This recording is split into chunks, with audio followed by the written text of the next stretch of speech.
అనంతపురం జిల్లాలో రెండవ రోజు మంత్రి నారా లోకేష్ పర్యటించనున్నారు. గుత్తి మండలం బేతేపల్లి గ్రామంలో సోలార్ ప్లాంట్కు నేడు మంత్రి లోకేష్ రెన్యూ చైర్మన్ సుమంత్ సిన్హా శంకుస్థాపన చేయనున్నారు. ఇండియాలో అతిపెద్ద రెన్యూబుల్ పవర్ కాంప్లెక్స్ ఏర్పాటుకు రంగం సిద్ధమైంది.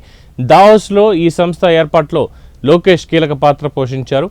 సుమారు 22,000 కోట్లతో ప్రాజెక్టుని రూపకల్పన చేశారు. తొలి దశలో 587 మెగావాట్ల సోలార్, 250 మెగావాట్ల వాటర్, విండ్, 415 మెగావాట్ల సామర్థ్యం గల బ్యాటరీ యూనిట్లతో 7,000 కోట్లు పెట్టుబడులు పెట్టనున్నారు. ఆ తర్వాత మొత్తంగా 22,000 కోట్ల రూపాయల పెట్టుబడి రెన్యూ సంస్థ పెట్టనుంది ఆంధ్రప్రదేశ్లో.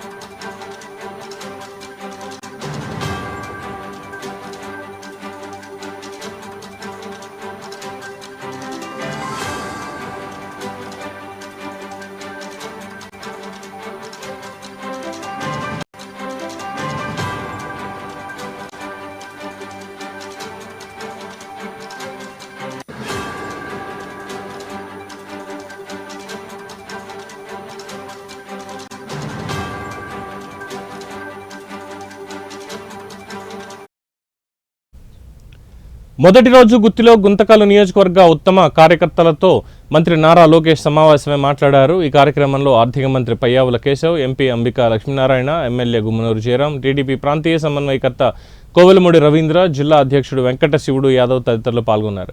కూటమి ప్రభుత్వం ఏడాది పాలనలో చేసిన మంచిని ప్రజల్లోకి తీసుకెళ్లాలని కార్యకర్తలను మంత్రి లోకేష్ సూచించారు.